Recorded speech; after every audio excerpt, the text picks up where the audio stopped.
Hola a todo el mundo, bienvenidos una vez más al canal. En este video continuaremos con el tema de límites en el subtema de límites por factorización. Sí, es uno nuevo, así que sin más preámbulo, comencemos. Bueno chicos, ahora nos estamos adentrando en un nuevo tema, el cual es límites por factorización. Y espero que presten mucha atención y sobre todo tengan apuntes ordenados, porque si no se pueden confundir. Miren, lo primero que debemos recordar es que existen fórmulas de factorización. ¿Recuerdan la diferencia de cuadrados, el cuadrado perfecto, la diferencia de cubos, la suma de cubos o la factorización por término común? Estas fórmulas de aquí, ¿no? ¿No les dicen nada? Bueno, estos temas los tienen que haber visto en pensamiento matemático, el cual es un módulo general. No se salten pensamiento matemático, si no les va a costar mucho, porque aquí estamos en un área o módulo específico, especialmente para los que van a ingeniería, aunque los módulos específicos los determina su universidad.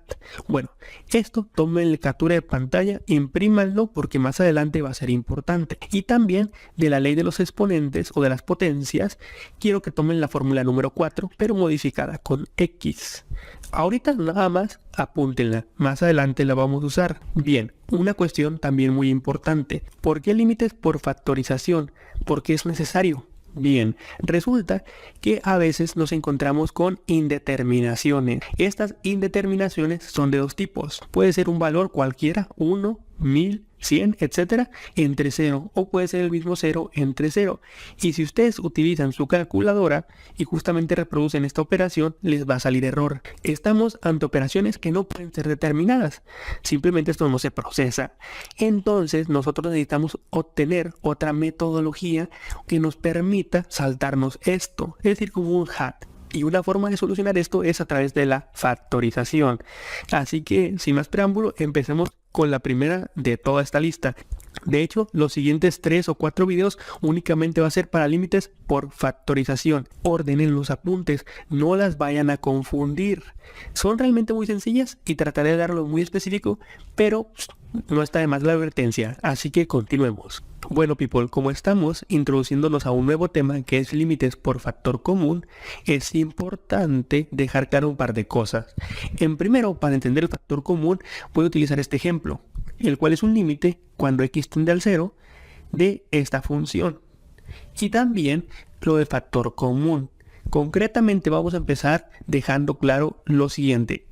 El factor común se debe tomar en cuenta un factor que esté presente en cada uno de los términos de esta función.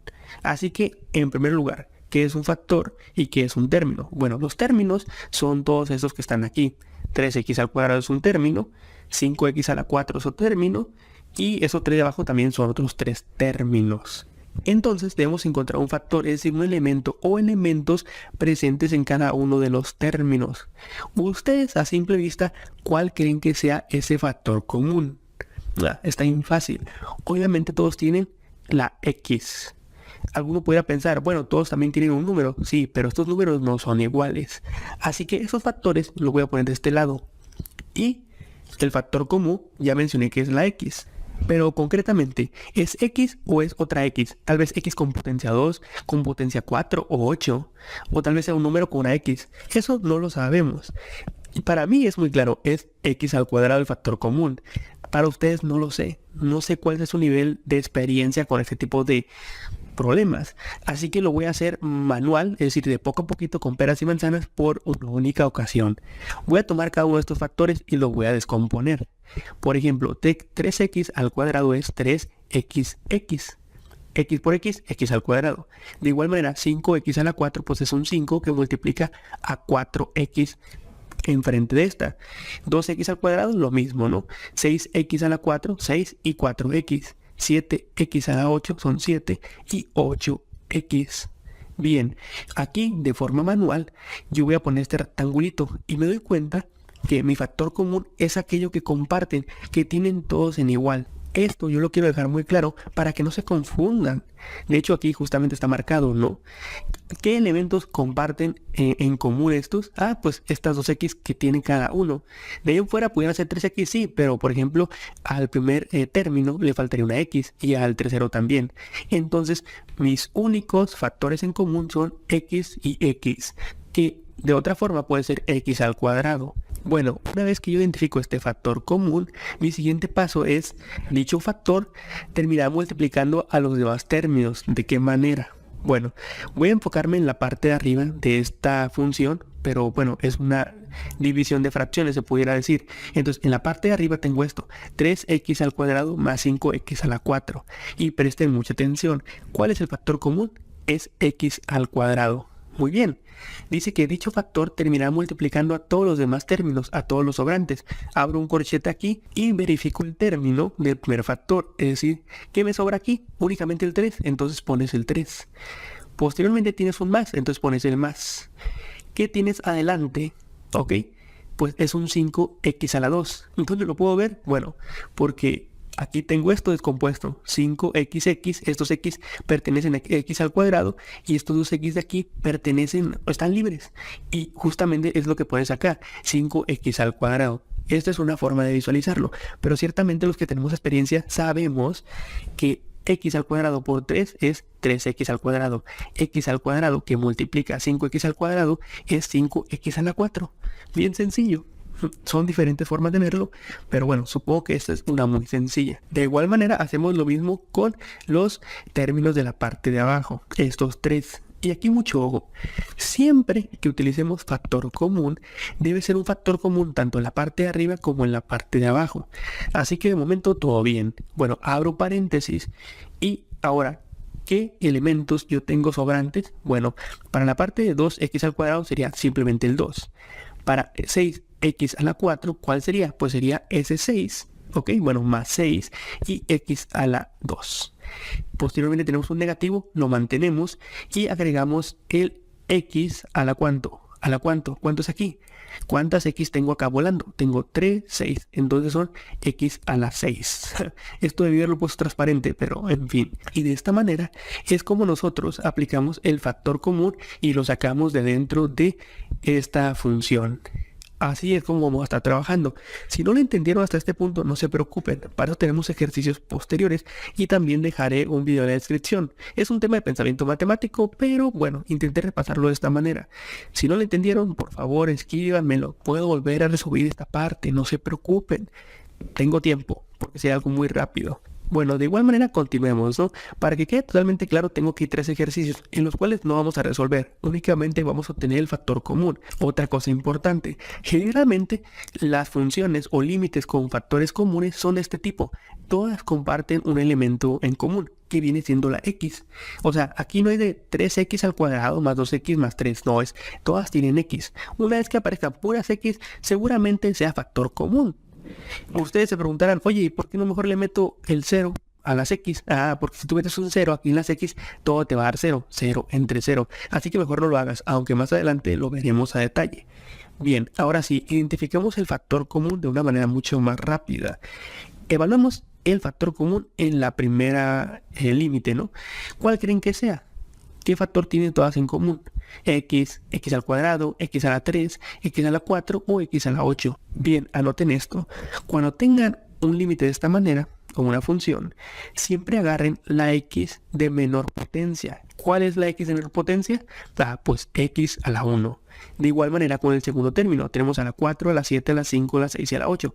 ¿Cuál es la de menor potencia? 4. ¿Cuál es la de la menor potencia en el último? El 3. Bueno, una vez que identifican la de menor potencia, ese va a ser su factor común, siempre y cuando la x esté en cada uno de los términos de la función. Ahora bien, si esto yo lo acomodo de la misma manera que lo hicimos con el ejercicio anterior, para el primero quedaría de esta manera. Yo saco la x, que es el factor común, y lo pongo a multiplicar por el 1.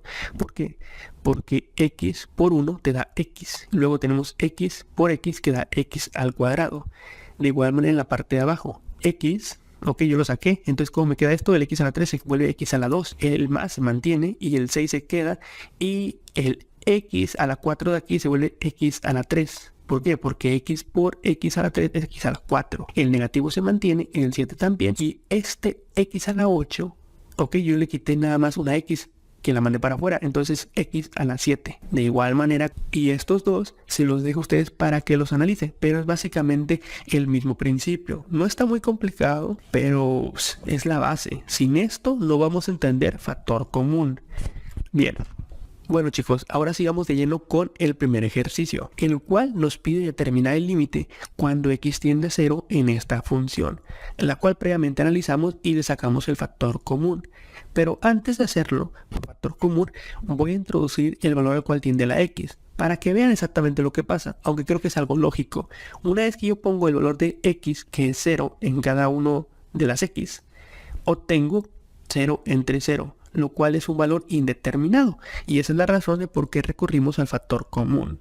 Para poder resolver esta problemática, primero sacamos el factor común, que como bien mencioné, el factor común va a ser esa x con la potencia más pequeña, en este caso x al cuadrado. Entonces lo pongo en la parte de arriba y en la parte de abajo, simplemente de manera de repaso. Recuerden que esto de arriba es lo mismo que la parte de arriba. X al cuadrado por 3 da 3x al cuadrado. X al cuadrado por 5x al cuadrado pues te da 5x a la 4. Y de manera similar en la parte de abajo. Bien, una vez que yo tengo x al cuadrado entre x al cuadrado, que están multiplicando a términos justamente que tienen a la derecha, bueno, eso realmente no importa, porque x al cuadrado entre x al cuadrado es un 1, de tal manera que únicamente me queda lo que está dentro de los paréntesis. Ese es el chiste del factor común, eliminar, sacar ese factor común y dejar únicamente lo demás. Porque cuando dejamos lo demás, ahorita vamos a evaluar con x cuando tiende a 0, pero una vez que valemos con x cuando tiende a 0, ¿saben qué va a ocurrir? Se van a eliminar estos 5x al cuadrado, 6x al cuadrado menos 7x a la 6. ¿Por qué? Porque es un 0. Pero ahí me quedan números que yo no toco porque ya no tienen x, el 3 y el 2. Esta operación que está aquí, revísenla, pero bueno, sí da. Entonces, ¿qué me queda? Me queda un 3 más el 0 de acá, entre 2 más el 6 por el 0, menos 7 por el 0, o sea, básicamente 3 medios. Y ese es mi resultado. De esta manera yo tengo el límite de esta función cuando la x tiende a 0, que es 3 medios. Bueno, ahora como ejercicio complementario al anterior tenemos este, el cual está dado en términos de y. Y sí, lo hice a propósito. Rara vez les cambian la variable, que en ese caso es x, ahora va a ser y, pero realmente puede ser w, z, una pera, una manzana, quien ustedes quieran que sea, esa es la variable que va a estar aquí. Sin embargo, el cambio lo hago por si lo llegan a agarrar en curva durante el examen, que recuerden esto que les estoy diciendo. Así que trabajemos exactamente igual. Bueno, ahora sí, determinemos el límite de esta función cuando la y tiende a 0. Y lo primero que yo siempre hago, aunque creo que en este punto ya no es necesario, es evaluar la y igual a 0. Evidentemente, tengo muchos ceros aquí, parecen moneditas de Mario. Y esto me va a dar a mí 0 entre 0 indeterminado. Entonces recurrimos al factor común. ¿Cuál es el factor común en esta función? ¿Qué les dije? Busquen la y con la potencia menor, pues es y a la 2. Esta y a la 2 ustedes la van a sacar. Si la sacan de la ecuación queda de esta manera. Evidentemente donde no se deben equivocar es a la hora de quitarles y a la 2 a cada uno de los términos. Por ejemplo, tengo 4y a la 5. Si yo le quito y a la 2, ¿cuánto me queda? Pues te queda el 4 porque si no le quitas nada, pero y a la 5 le quitaste un 2, o sea, y a la 2 pues te quedaría y a la 3 más el 5, ese lo dejas igual, y si tengo una y a la 3 y le quito y a la 2, ¿cuántas y le estoy quitando? Le estoy quitando 2, ¿no? Entonces te queda únicamente una y, perfecto, entre y haces lo mismo en la parte de abajo. A la y a la 4 yo le voy a quitar el factor común, que es el de y a la 2, entonces y a la 4, ok, menos y a la 2, ¿cuánto te da? Pues te da y a la 2. Y luego tenemos aquí un menos que mantenemos. Y y a la 2 menos y a la 2, ¿cuánto te da? Pues como quitas todas las y a la 2, pero tú no las puedes desaparecer porque son multiplicaciones, entonces agregas un 1. Eso sí, ténganlo presente. Una vez que ustedes retiran todas las y a la 2, ni siquiera un número que acompaña a la y a la 2, aunque ustedes no lo vean, recuerden que siempre las variables que no tienen un número es como si existiera aquí un 1. De igual manera con el y a la 4 es 1 y a la 4. Entonces ese 1 se mantiene. Bien, una vez que lo hago de esta manera, ahora sí, y a la 2 entre y a la 2 es un 1. Y esos términos que tengo en la parte de arriba y lo que tengo en la parte de abajo, le voy a meter un 0 a los que se les tenga que meter un 0. Es decir, donde esté la y. Me va a quedar de esta manera 4 que multiplica el 0 elevado a la 3 más 5 por 0 entre 0 elevado a la 2 menos un 1. Ah, caray, tengo muchos ceros, sí, pero realmente no importa, porque en la parte de arriba voy a tener 4 por 0, básicamente, que es 0, más 5 por 0, que es 0. Y no hay problema, ahorita voy a explicar por qué. En la parte de abajo tengo un 0 elevado al cuadrado, que es un 0, menos un 1 que se mantiene. Entonces yo al final tengo 0 entre menos 1. Pero si tú agarras tu calculadora y pones eso, te va a dar un 0. Porque sí, los ceros en la parte de arriba no son indeterminaciones, solo cuando están en la parte de abajo. Así que da 0 el resultado. De tal manera que mi resultado general sería este, ¿no? El límite de la función cuando y tiende a 0 es 0. Y bueno, finalmente aquí tengo 3 ejercicios que se los dejo de tarea. Bien, sin más preámbulo, sin más dilación, dirían, hasta el próximo video y recuerden resolver estos ejercicios